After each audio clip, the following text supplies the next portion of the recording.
Okay, that right there, that's a car stereo. This is out of, I believe, a 2002 Ranger, Ford Ranger. And customer sent it in to me. It's been here once again way the freak too long. And so there are the tags on the side of it at least. Maybe you can get a number. Who, I don't know, somebody might need something off one of these things. It's been worked on in the past. Audio Craft Electronics in Carlton, Texas. And 8104, is that 94? I would imagine. 04? I don't know. Well, it can't be 94, obviously, if it's out of a 2002. There is a work order number and a tech. Some of it's been scratched off, so I have no clue what happened to this. But anyhow, I went ahead and I ordered what I thought was a connector so I could power this up on the bench because the customer did not send the correct connector. And let me try to get you zoomed in down there just a tad. And if you notice, it's got two pins on the upper right row, right and left, that are larger than the rest of the pins. And so I looked at this connector that they sent me, and I can't get it to plug in. Well, basically for two reasons. So let's go ahead and I'll lay it down where you can kind of see where it goes. And then this is, right, let's put it back in auto magical focus. So this is the connector as I try to push it in.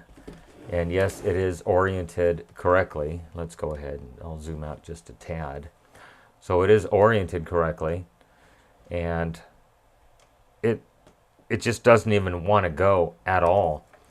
Not to mention that those two pins that are offset from the rest of them are, I don't think, the right width to accept those larger width pins out of the radio itself. So I ended up going out to the junkyard, rummaging through, and I found this connector.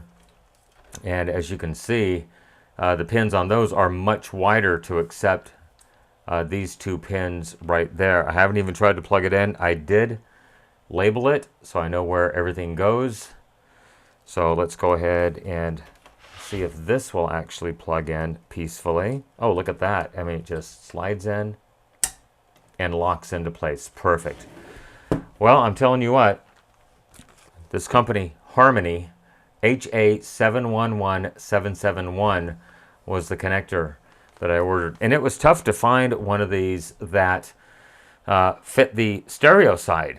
You can find them all day long that fit the harness side, so you can make your own adapters or whatnot. But I got this from Amazon. It's been probably a month ago since it came in. Hopefully I can do a return on it, because it just does not fit. So be warned if you're ordering a Harmony Audio HA711771. It may not fit your Ford Ranger car stereo. In fact, the first time I ordered, I messed up, and I ordered this Red Wolf connector. I guess it would be an XCFD12-0003. Car radio W something CD player receiver new.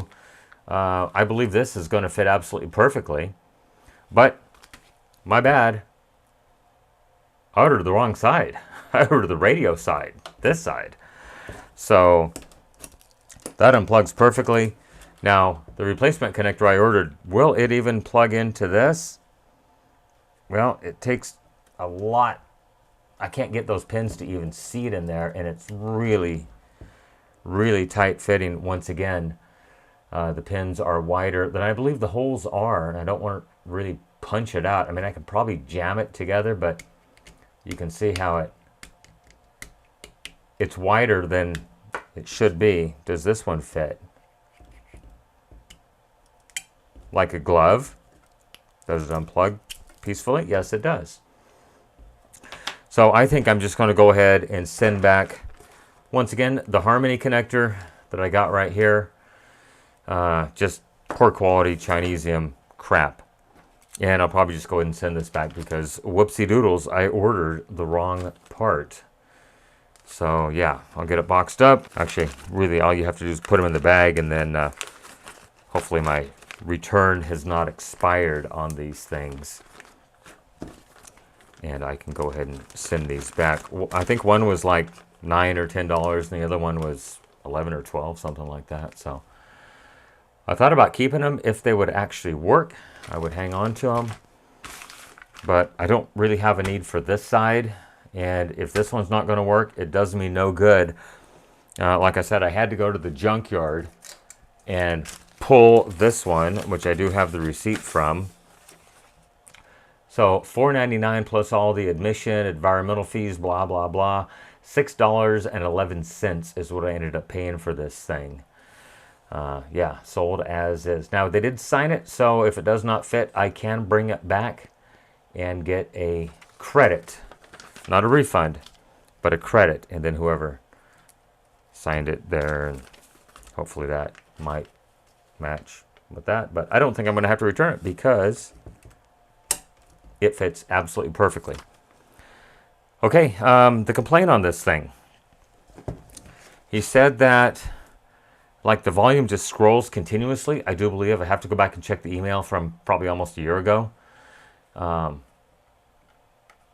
sure it's just a rotary encoder. It might have just dirty contacts in it. But I got it laid out. All the pins have been identified, so I'm going to apply power to this thing and turn it on and see what it wants to do. Let me get it wired up, and we'll be back in one moment. Okay, well, I do have 12 volts applied to the unit, and as soon as I applied the power, it went through and it checked the 6 CDs, and it showed there were no CDs available. But I can't get this thing to even turn on. If I hit the eject button, it just says no CD, and as you can see, it's been on for 4 minutes. Then after a few seconds, it times out. I have the power supply set to 13 volts exactly, and it shows that it is drawing approximately 800 milliamps as I press the eject button. But I can't get this thing to turn on. Then as I go to different modes, let's let it time out again. Oh, I thought, there we go, select slot. But why can't I get the radio to work? Moving to 1, load CD1. Okay, so that actually works.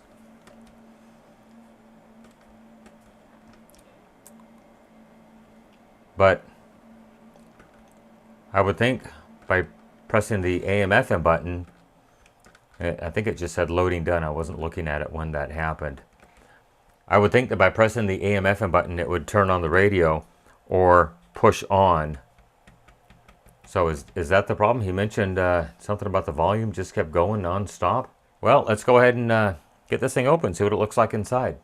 All right, so I got the top and the bottom off, and just taking a look at the bottom of this board, it doesn't look too terribly bad. However, I do see something in this neighborhood, maybe a little bit of corrosion. I'm not sure, especially that little green crusty right there. Maybe corrosion? I don't know. Let's take a look at the other side of this.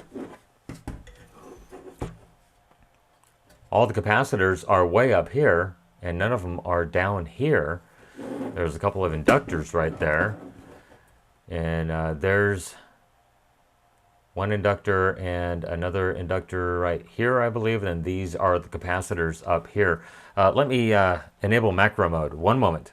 Okay, macro mode has been enabled, and just above D301, right there, I do, well, here. I do see some junk on that plate through right there. All the rest of them actually look pretty good. Let's go down the line. Maybe that's just normal. I don't know. It looks like it's got some crusties in that plate through. It should be a completely open hole like the rest of them are.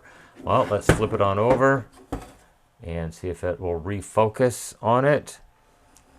And we'll move it on over here. There is a surface mount cap. Oh. Maybe that main cap is leaking after all. Because that resistor, I think it's R802, the right side of it, does look a little bit darker. Let me turn on the other light. I had to shut off one light because of reflections. That definitely looks crusty. No doubt about that. We'll take a look around all of the other capacitors.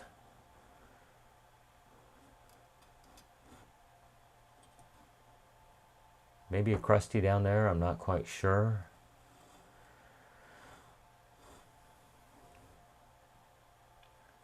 But there's one other thing that I wanted to show you that I noticed on my initial visual inspection. Everything else looks adequate, I guess you could say. I guess it's just dirty. Maybe I should just take it out and blow all the dust out of it and see if that helps. I looked at all the surface mount caps. None of them appear to be leaky. There's a Phillips IC. I do have the CD player removed, obviously, or you would not be able to see anything down here whatsoever. And I'm not sure who makes that IC. I believe it's an ST. Yes, it is an ST Electronics. Here's what I wanted to show you. Take a look at those two connectors. That one's pretty much disengaged, at least on the right hand side, and then this one is slightly disengaged. Now this is what connects the main board up to the front panel. So how do these things become disengaged? There's a tab right there. Did the tab get bent and it's actually pushing the circuit board back? There's another tab on this side. Let me zoom out a little bit. Sorry for the defocusing momentarily. So yeah, there is the connector that connects the circuit board, the main board, to the front panel. And that would certainly explain a lot of the problems that I'm having with this thing.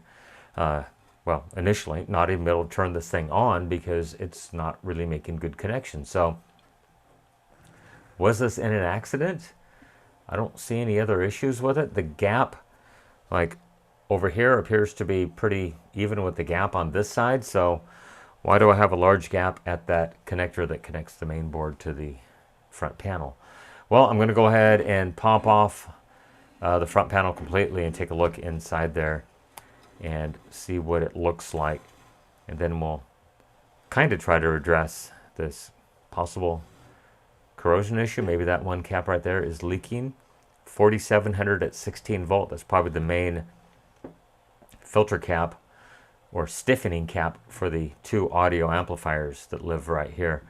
Looks like it's probably got more power on the fronts or the rears versus the fronts or the rears with the two individual audio amps. Okay, one moment. Let me get the front panel popped off of this thing.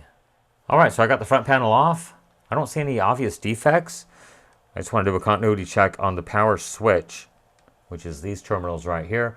I have it in continuity. And so I'm just pressing down on it and I see 2 ohms, 1 ohm. That's perfectly fine. Yeah, 0.7 ohms. That's not a problem at all. 0.4. So what I'm doing is actually just pushing down and it's closing the contacts on the main power switch right there. So not seeing any issues there. I don't see any problems over here. I just don't know why it's not plugged in all the way. I don't really see anything bent or broken, so I think I'll just try to plug it back in and make sure it's actually making a good contact. And we'll move forward from there. One moment. Yeah, not quite so fast. So the control right here goes to the 5th pin on the top. We'll call it the top. And oops, sorry, out of view. So 5th pin on the top, 0 ohms, and then the actual power switch button goes to the 2nd pin right there, 0 ohms. So if I go from the 2nd to the 5th, when I press it, I see 1 ohm, 0 ohms. So I know continuity is good up to this connector right here. Knowing that bit of information, I can actually plug this back on right here and go to the 2nd and the 5th pin over here and see if I get continuity when the power switch is pressed. One moment. Well, one thing I can tell you for certain is the rotary encoder needs to be serviced. So if I go from the center lead, which is ground, to one of the two output leads, one's going to be like A and not A. As I rotate it,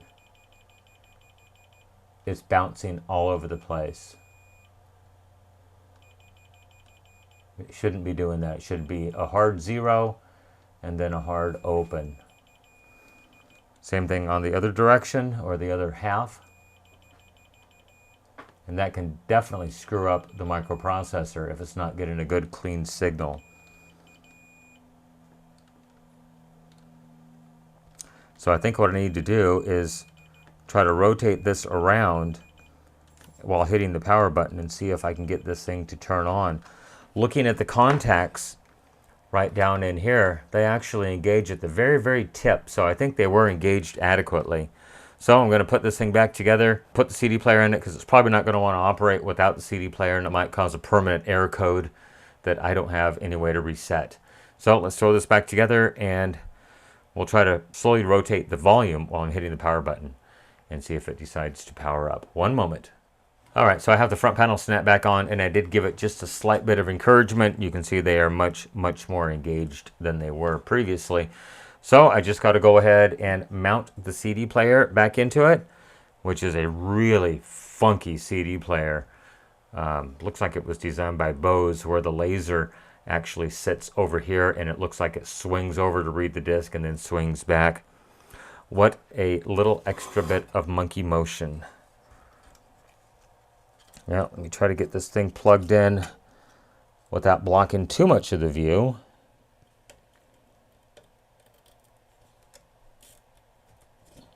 Okay, it is plugged in. It goes in that slot, that connector right there. Then luckily they did leave enough spare cable that it kind of just folds over and gets out of its own way. And then I just got to get the screws. There we go. It goes in that way on the side. And then those two go in just like that. Okay, I'll put the screws in it. We'll fire it up. Okay, CD player is remounted. Let's hit the power button. It should light up and tell us that it's doing something. And it just did a check on all of the discs and everything's good. We'll just try to hit the power button and we still see nothing.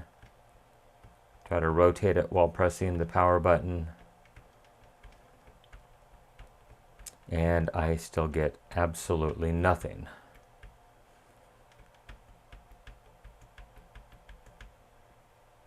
Maybe I have to hold it. I don't think so. These were pretty instant on. Yeah, that's obviously not it. I think we're making a good connection down to the bottom of this unit right now. I guess I could go ahead and just do an ohm check on the power button to make sure it's getting through to here. But geez, I don't have any kind of a diagram on this thing. How am I going to figure out where it goes into the microprocessor to turn this thing on and off? Well, one moment. Okay, still not working. Power on. The CD should go through its little self-test.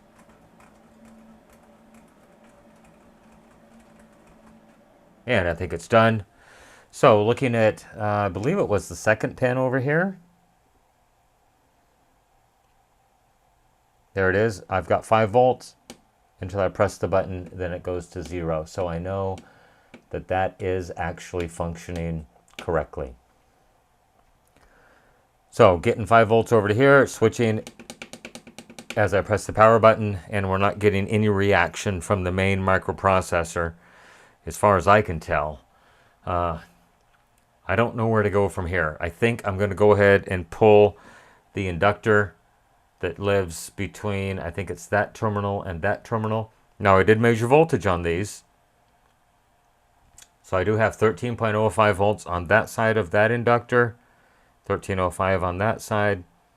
Now I've only got 3.749 and 3.748.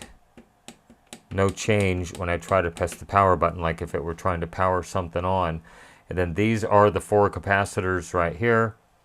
3.7, ground on that side. 12.56, ground on that side. 13.05, ground on that side. And then this is ground on that one. And, well, maybe one is not ground. Let's do ohms. So that side is charging, so that is the positive side. And this side should be 0 ohms, and yes, it is. So next step, I'm going to pull the inductor off that board and probably unsolder that capacitor right there. I did ESR the capacitor. Get the ESR meter out that conveniently just turned off. Power has been removed from the unit at this point. Zero that out, and we'll go ahead and check these capacitors together. Yay. 0.06, that was the 4700 at 16. 0.06, 0.14, and 0.06, 0.05. So all the capacitors test good in circuit, at least, that they don't appear to be extremely open or extremely leaky. Yeah, okay, CD player coming out one more time. Let's unsolder some parts and look at the traces and see if maybe something is corroded down there. Okay, solder sucker is warmed up, and I'm just going to pull that one capacitor right there off the board, which is going to be those two terminals right there.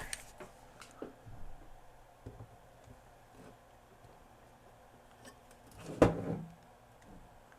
if it'll melt the solder. It's probably pretty thick, double-sided board.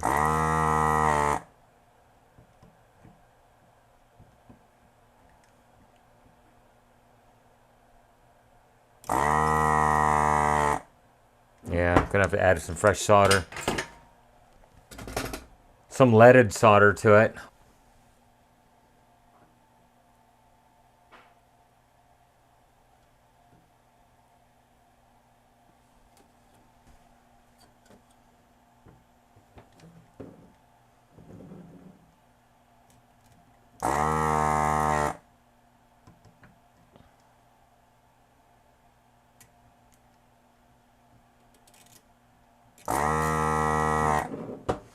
All right, hopefully it will come out now. So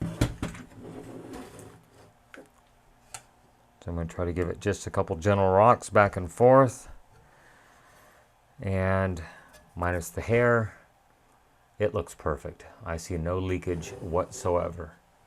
Well, shoot. I thought there was going to be capacitor leakage on that one for sure. Well, I guess I'll pull that inductor next, and we'll take a look underneath and see if there is actual corrosion or not. Okay, so I'm going to add fresh solder once again to help it melt a little bit easier. I do have the 1.3 millimeter tip installed on the solder sucker at this point.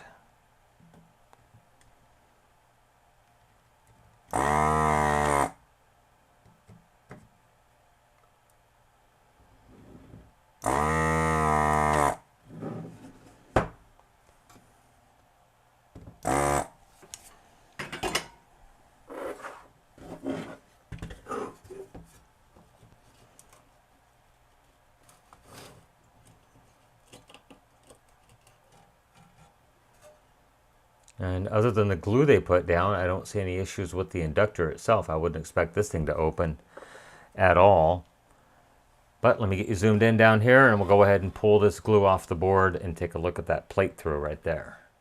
Okay, there's a close-up view of the plate through, and I don't like the looks of that in the least, as well as some of these other ones. I think the glue may have been the issue underneath that coil.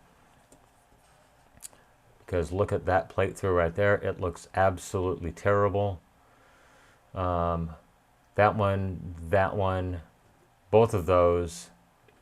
So I'm wondering how easily this stuff will lift off.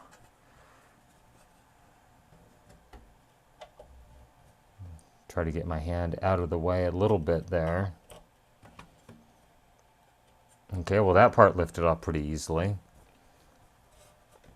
I think these companies would learn not to use this nasty, nasty glue under these things. Yeah, this is going to be a mess.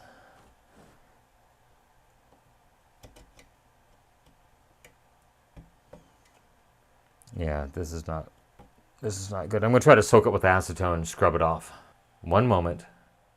Well, I certainly do not want to pre-celebrate a little bit early, but I think I may see a problem right there. I don't think that's connected anymore. And that would explain why I only had 2.5 volts on this coil when I should have basically 13. I believe that's probably going to be the main B plus input right there. Now, I don't like the looks of this one connection. Let me try to find a pointing apparatus. I don't like the looks of that one right there. It may actually still be good. I'll have to ohm it out. And it goes up here and it ends up going into the chip. Now, what I'm wondering is possibly one of these is the voltage regulator IC and the other one may be a power amplifier IC. I haven't pulled them apart to check the pinouts yet, but I do definitely have concern on that connection right there. I don't think that was connected at all. So I think I'm going to go ahead and pull the other coil off the board and give it a good thorough cleaning as well. Actually, a lot of the crud that came off the bottom of this was very, very carboned up, like it had been conducting and got hot. So let's go ahead and pop that coil off the board. One moment. Okay, fresh solder going on. Lower melting point, then lead-free solder. Solder sucking coming on in once again. And let's put this back in automagical focus. That way you can see it as I lift it up. There you go.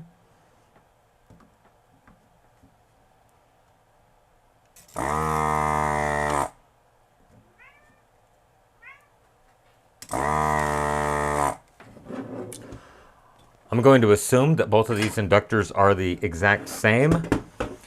And I did mark them for directionality. So that little gap right there goes towards the jack on both of them. And they both appear to be identical inductors. And that one doesn't look too terribly bad, but I'm going to go ahead and strip that crud off the board as I did on the other one, and we'll take a look at the plate throughs underneath that conductive glue. I don't know, it's just like a double-sided adhesive pad, but for some reason these things just don't work out too terribly good. One moment. Okay, second inductor is out, and I do have a lot or all of the conductive adhesive removed from the board. I am concerned about that plate through right there, which I should be able to access under the board from there to there and run a jumper if necessary. It does look very green and very crusty. That one's probably okay. I believe that one's okay. Some of these have been compromised, but I don't think they're going to be necessary because it's on a back plane that has a lot of different plate throughs. So I think at this point we just need to go ahead and figure out a way to attach power from this lead, which I think comes over here and goes to the one, well, if I can show this on screen, goes to the one big fat power lead on this side, which is probably the incoming DC, the constant or the high volt or high current DC. So I'll have to run a jumper underneath the board to repair that. I probably should have measured voltage on this diode right there, Z1. It's probably a Zener just in case your voltage runs away. But give me a couple minutes and let's do some tests. If I find something, I will cut back and let you know. Okay, so I have found that indeed this trace right there that runs from here to here is open. So I'm going to try to bare this a little bit so it'll take some solder, and bare that side so it'll take solder as well. Let me show you the other side of the board. So it runs from there over to here. So if I can bare the bottom side of the board and just put a jumper wire on the bottom side from that point to this point, that'll be good. Everything else seems to test adequately, with exception of this connection right there. There is no connection to this main power feed coming in right there. So let me see what I can do, and hopefully I can add a very small jumper wire on the bottom of the board. So successfully I did clean up the pads, as you can see right there. So I've got fresh solder right there and fresh solder right there. I'm just going to run a jumper wire across those two pads, just a little piece of enameled jumper wire, and I'll try to space it off the board just a little bit, and we'll see how that is going to work out. So off camera, I'm tinning the jumper wire Just tin the end of it so it'll take solder adequately.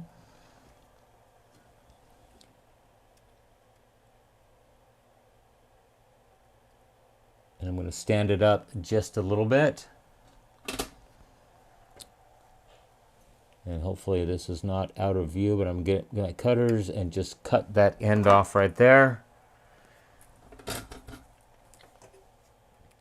And then I'm going to tin it.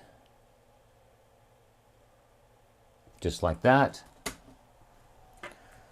Now what I want to do is lift up in the center very slightly and then push it back down, and that looks like it's almost perfectly set. Once I add solder, hopefully it'll just come down to the board.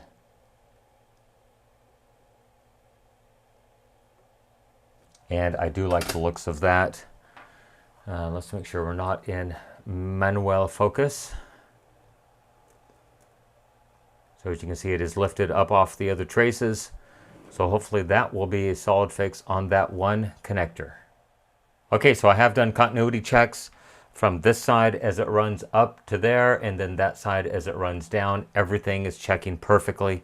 So the next thing I'm going to do is remount the inductors, and that one connection, it doesn't look the greatest, but it's backed up by this one connection right there.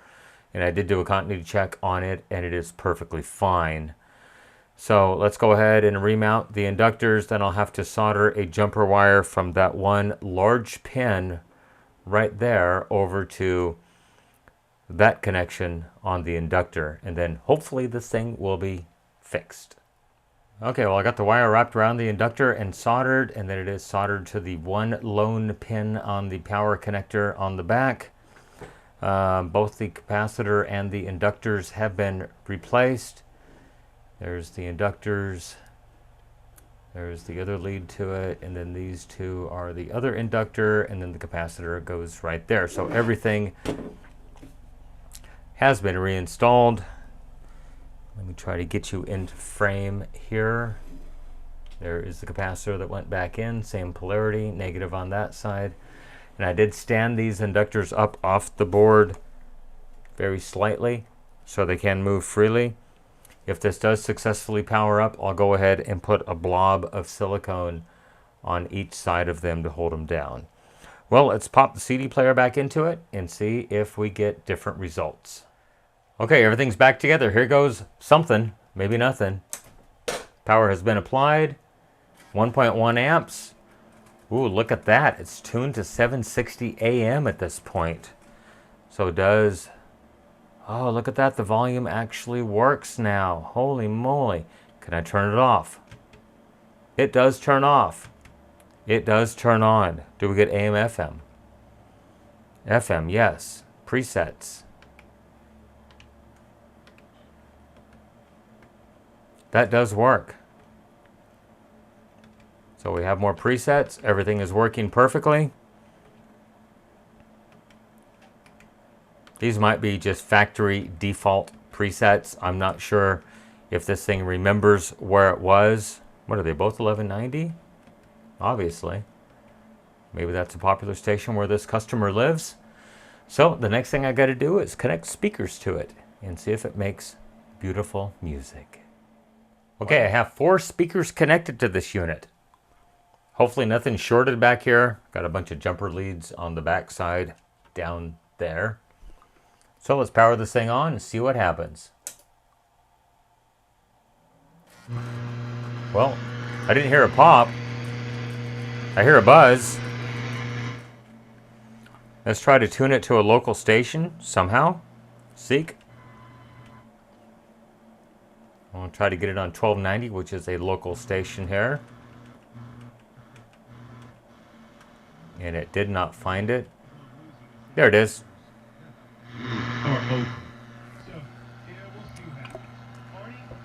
AM is working. Let's try FM. That's a local FM station. And it is working perfectly. The big question, does the CD actually work? Select slot 1. Moving to 1, load CD. So, will this thing load in an awkward position? Well, let me go ahead and find a disk, and we will give it a try. Doesn't want that. Load, select slot 1. Not happy about that. It's probably got a dirty switch.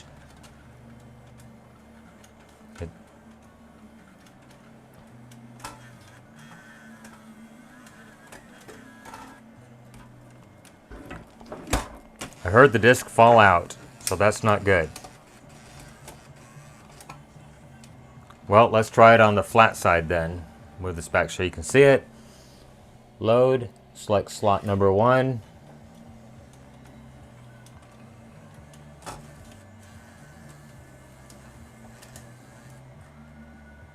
Oh, look at that.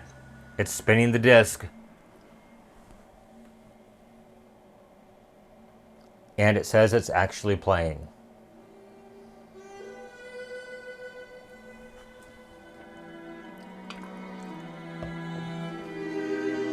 So can I change the track?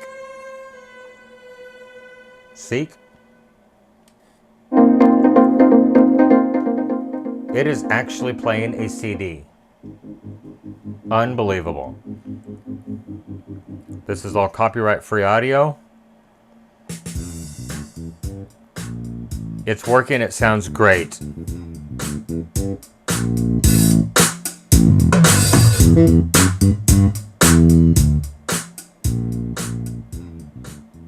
Well, I think with a little exercise, these contacts in the CD player will come back to life. They probably haven't been used in years. So let's go ahead and try to eject the disc.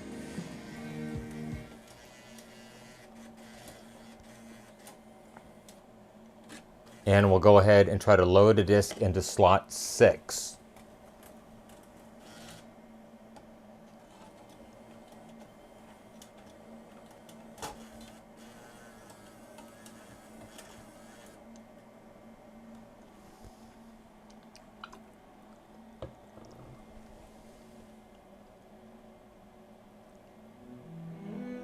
And it is playing.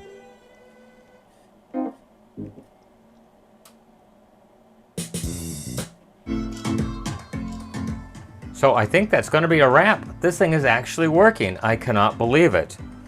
Eject. Maybe it's normal that it goes in, comes out, and goes back in. Load. Slot number 2.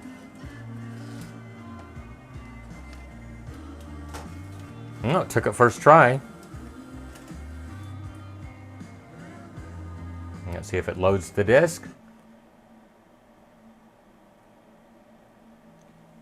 And yes.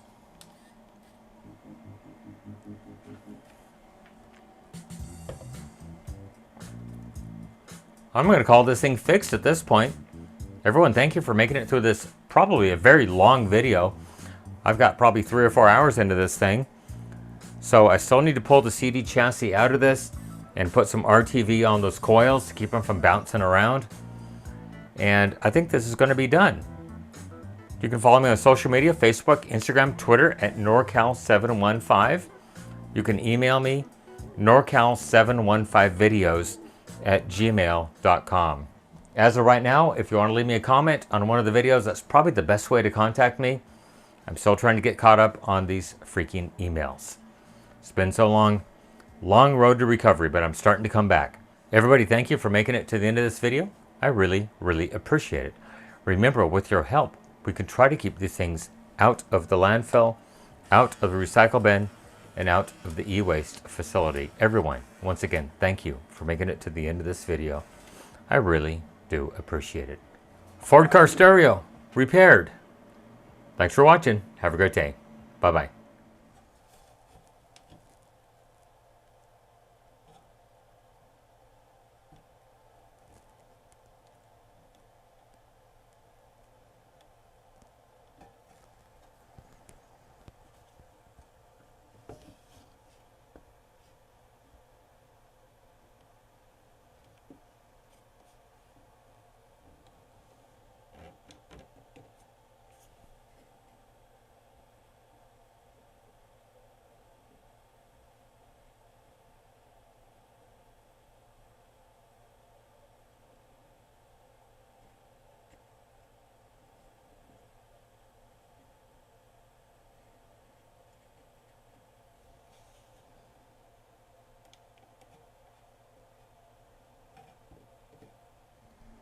Okay, after gluing the coils down, let's go ahead and load a disc into slot 1. Took it first try. Those switches just need to be exercised. And it should start playing. And yes.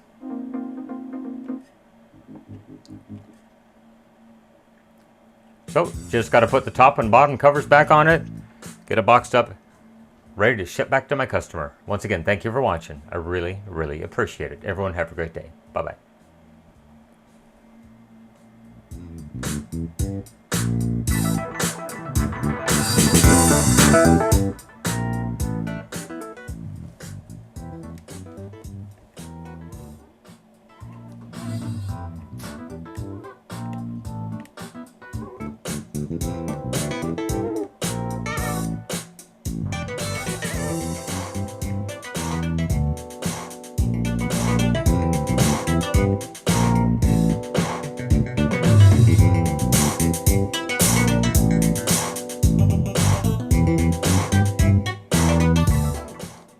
Everything works. Balance, fader, treble, bass, everything. Thanks for watching once again.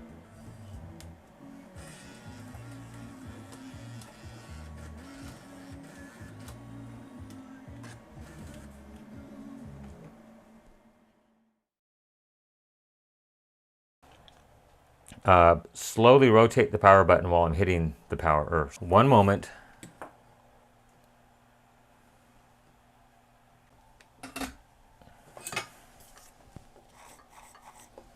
Well, I certainly don't want to pre-celebrate. Let's take that again.